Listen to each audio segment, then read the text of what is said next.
Bismillahirrahmanirrahim. Assalamualaikum warahmatullahi wabarakatuh.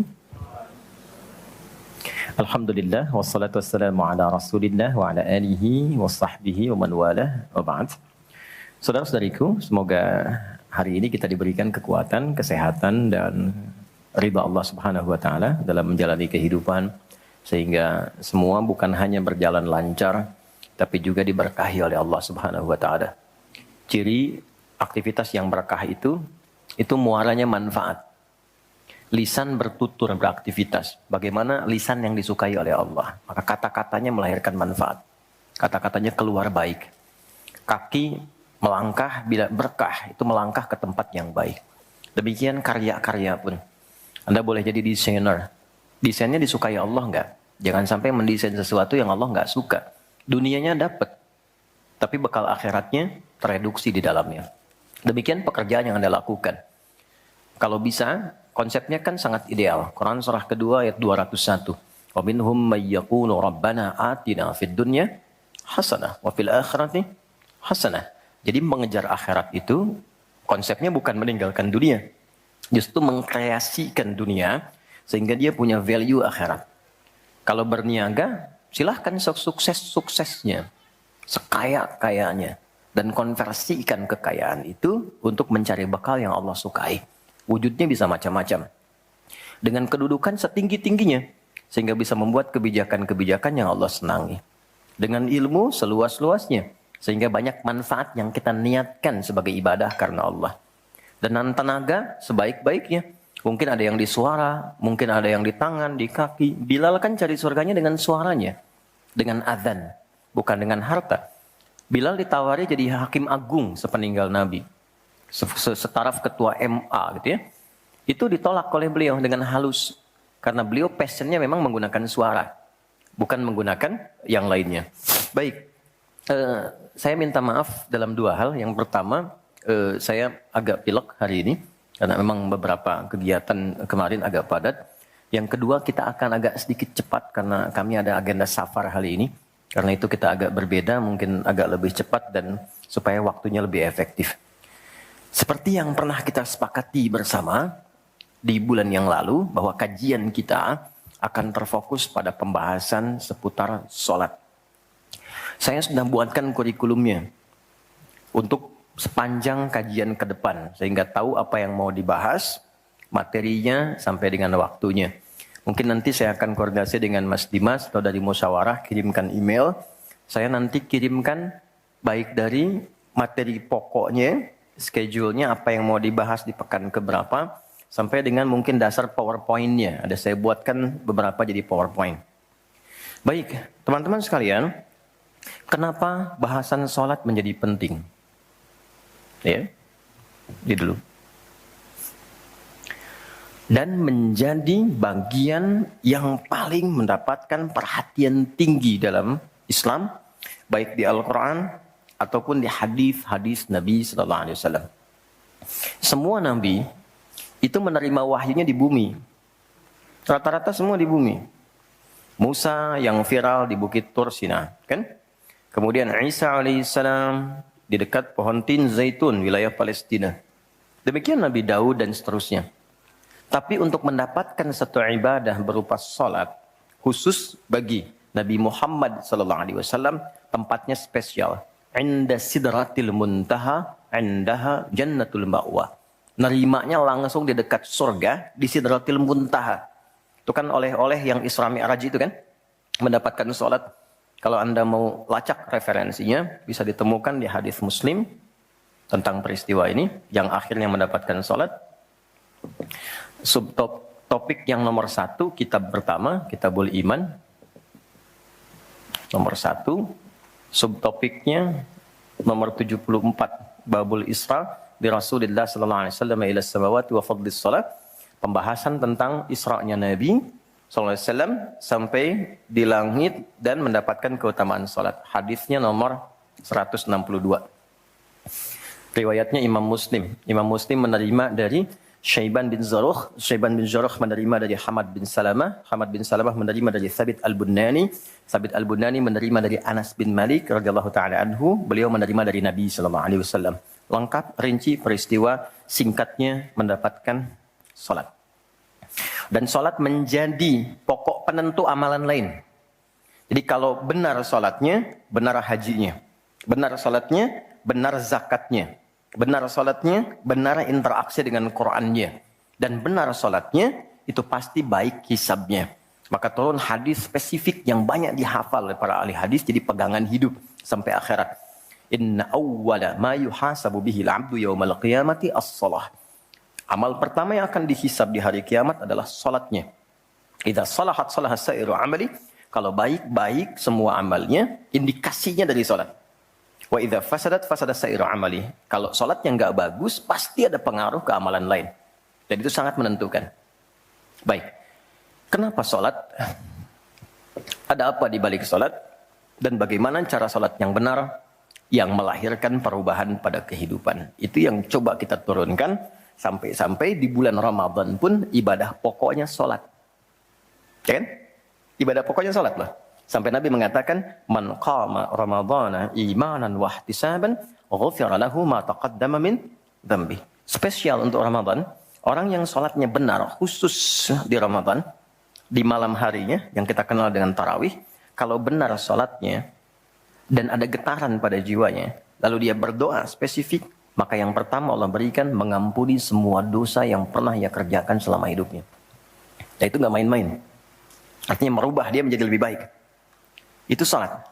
Karena itu kenapa ada tambahan di Ramadan spesifik untuk meningkatkan salat tarawih. Berarti ada sesuatu yang sangat penting. Yuk kita mulai. Pertama kita akan bahas dari segi nama.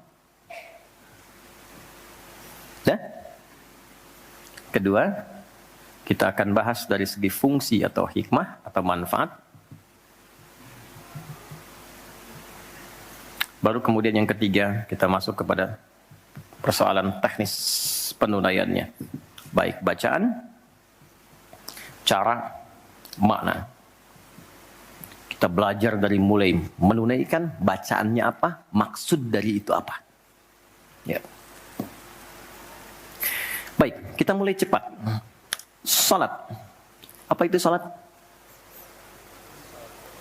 Doa. Apalagi? Kenapa doa disebut salat? Kenapa nggak disebut doa aja? Apa itu salat? Doa. Apa itu doa? Salat. Oke, yuk kita urutkan dari segi katanya dulu. As-salah, kurang lebih begini.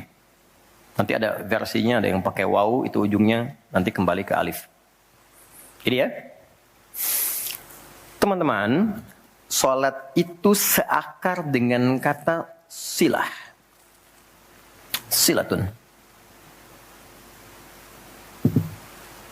Seakar verbnya, kata kerjanya dengan kata wassala. Wusul. Silah dalam bahasa Arab artinya sesuatu yang terhubung kuat. Sehingga dengan erat dan kuatnya ini sulit dilepaskan.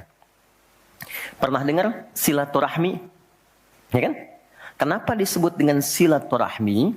Karena ada hubungan perhatian kasih yang dalam, sehingga dimanapun dia masih tersambung untuk memperhatikan. Jadi silaturahmi itu bukan begini, bukan Anda kumpul, menyapa di teman yang hadir. Itu bukan silaturahim. Anda menyapa orangnya ada, wajar, orangnya masih ada. Tapi ketika Anda pulang, Anda mendoakan dan support pada kebaikan, itulah silah namanya. Nah, hubungan yang melatih kita supaya terus terhubung dengan Allah, sehingga tak terpisahkan pengawasan Allah kepada kita, perlindungan Allah kepada kita, pemberian Allah kepada kita di setiap waktu dan tempat dimanapun, itu dinamakan dengan salat namanya. Karena itu, ciri keberhasilan orang yang salat, yang pertama kali dapatkan adanya konektivitas dengan Allah. Sampai dia koneksinya ke Allah. Karena itu disebut wusul. Kenapa secara fikih dinamakan dengan doa? Karena saat berdoa kan terkoneksi dengan Allah. Ya kan? Nah, doa yang terkoneksi secara formal kepada Allah itu disebut dengan salat. Quran surah keempat, dalilnya An-Nisa ayat 103. Quran surah 4 ayat 103. Paling kanan agak sedikit ke atas tuh di mushaf standar. Fa'idza qadaytumus sholata. Maka jika Anda telah tuntas mengerjakan sholat, fadhkurullaha. Maka cirinya dia akan cepat terkoneksi kepada Allah. Itu pengertian hikmahnya. Kalau pengertian fikihnya, habis sholat cepat zikir. Zikir itu artinya terkoneksi, nyambung. Kenapa setelah sholat ada zikir lagi yang menyambungkan? Karena ada orang yang sejak saat sholat belum nyambung dengan Allah. Itulah sebabnya nanti kita akan belajar. Masih merasakan nggak? Pernah nggak begini? Sebelum sholat mau fokus nih, tapi begitu takbir, Allahu Akbar. Yang akbar di lisan Allah, tapi yang akbar di pikiran, project. Ya, status belum diupdate. Nyimpan sendal di mana, jemuran belum diangkat, ya kan? Ya, pernah nggak suasana itu hadir? Nah kan? Nanti kita akan belajar. Nah, kalau akumulasi semua ingatan itu mengganggu khusyuk kita sehingga kadar khusyuknya kecil dan belum terkoneksi dengan Allah setelah sholat, maka coba zikir sampai nyambung. Idealnya ketika sholat selesai, itu punya konektivitas dengan Allah, nyambung. Ingat Allah. Qiyaman. Baru dia berdiri jalan sudah ingat Allah. Makanya kalau ada orang keluar dari masjid dan dia nyambung dengan Allah, itu mustahil tertukar sendal. Oke? Karena saat dia pakai, dia merasa diawasi Allah. Ya Allah, salah. Bukan punya saya. Yang sayang itu rupanya dia pakai, padahal dia ke masjid nggak pakai sendal. Ini memang ada yang salah dengan sholatnya. Oke, balik ke sini. Maka kalau dia berjalan jalannya baik, kalau dia duduk bekerjanya baik, nggak mungkin maksiat, nggak mungkin menyentuh yang salah karena saat dia menyentuh dia merasa dilihat Allah. Itu yang disebut dengan ihsan namanya. Di orang yang punya koneksi dengan Allahnya kuat, itu akan mudah menjalani kehidupan. Anda punya koneksi dengan teman-teman yang punya kedudukan tertentu. Aksesnya mudah kan? Anda punya koneksi dengan Allah. Apa yang sulit bagi Allah? Masalah dikecilin. Bukan gak dapat masalah. Masalahnya sama. Bagi orang lain besar. Bagi si fulan kok ringan. Karena sebelum mendapatinya, akses dia ke Allah tinggi. Allah ringankan untuk diterima di hatinya. Dilapangkan hatinya sebelum menerima persoalannya. Jadi ketika menerima persoalan dia tinggal senyum aja. Selesai. Macet, yang lain gelisah. Alhamdulillah macet. Bisa hafalan dulu. Bisa baca dulu. Bisa mengerjakan yang lain dulu. Ini semua dibaca dengan nyaman karena konektivitas yang tinggi dengan Tuhan. Jadi ternyata ketika diminta menunaikan ibadah sholat, ada hal yang sangat besar yang Allah ingin berikan kepada kita semua. Saya ingin tanya teman-teman, berapa waktu yang Allah mintakan kepada kita untuk menunaikan sholat? Berapa? Tiap hari kita kerjakan. 5 kan? 5 kan? Nomor koneksi dengan Allah. Masih ingat nomornya? 24, 4, 3, 4, klik. Naik. 2 subuh, 4 duhur, 4 asar, 3 maghrib, 4 isya kan? Ayo bikin status. Ya kan? 5 waktu kan? 5 waktu kan? Kenapa 5 waktu? Salah satunya, karena di dalam Quran diisyaratkan orang yang benar salatnya, sesuai yang dengan yang diajarkan Nabi, sesuai yang diisyaratkan Quran, akan mendapatkan 5 kemuliaan dalam hidupnya yang tidak didapatkan oleh orang yang tidak sholat. 5 ini. Itu yang coba kita akan keluarkan. Itulah sebabnya kenapa sholat sangat ditekankan, kenapa sholat diwajibkan. Karena Allah mewajibkan kita mendapatkan semua kebahagiaan dan kesuksesan yang kita ingin raih dalam kehidupan. 5 ini. Yuk kita mulai. 1. Izinkan saya memulai dari sini supaya kita punya motivasi untuk menunaikan sholat. Jadi kalau nggak tahu yang 5 ini, cara pandangnya kepada sholat jadi beban.